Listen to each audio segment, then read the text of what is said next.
it's a much bigger, darker film.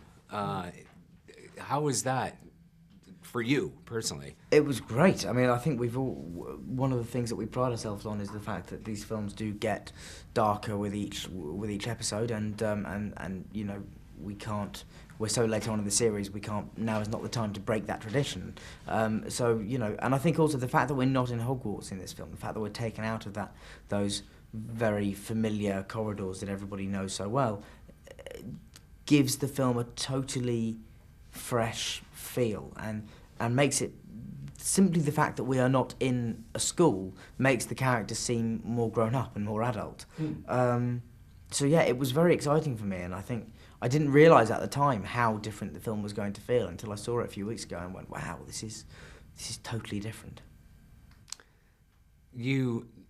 The cliche question, of course, is do you ever get tired of playing the same character? But it's not the same character, is it? You're not the schoolboy. Exactly. I mean, that's the thing, is that every year Harry changes and he becomes different and more challenging for me to play, and that becomes more interesting as well. So no, I haven't yet had one day on set when I've been bored particularly. I mean, possibly, all right, when we were doing some of the longer green screen sequences, there might have been a day or two when I wouldn't have minded going home early. But other than that, I think it's very rare to find me bored on set.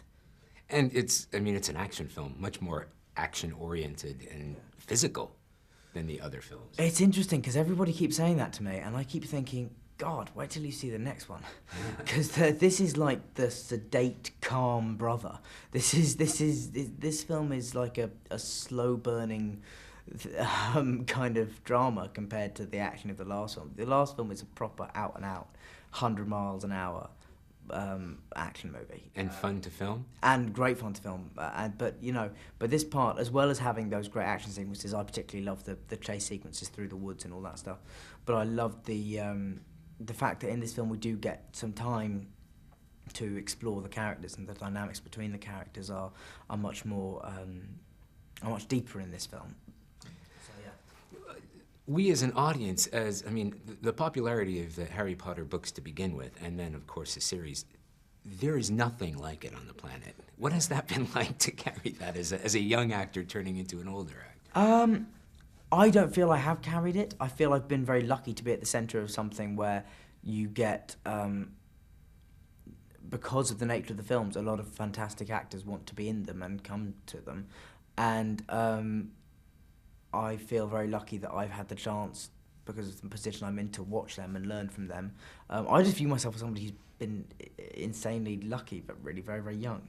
But I don't think of it as...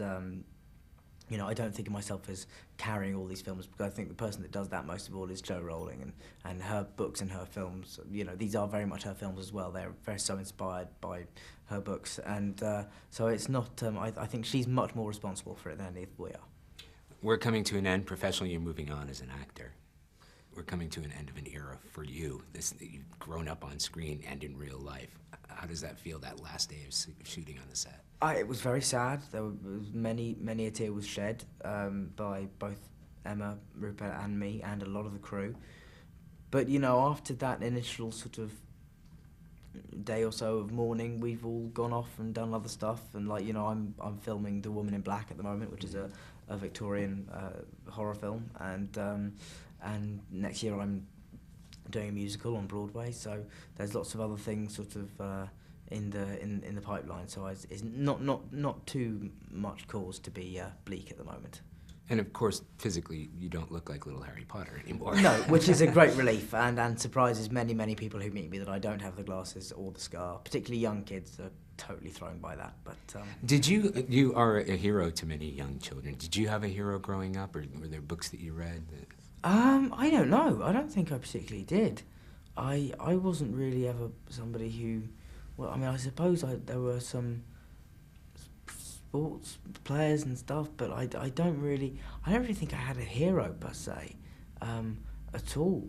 I was never really one for that, I suppose. I suppose my biggest hero would probably have been Spider-Man. Right. That was somebody I looked up to a lot. I think that strikes an interesting tone, because you're a real live person that real live kids look up to. Yeah, I know, which is bizarre, I mean, I hope that they look up to the character of Harry more than they look up to me, because I'm only 5'5", so I'm pretty tricky to look up to. Well, congratulations again on the film. I think it's fantastic. I'm really looking forward to the final installment.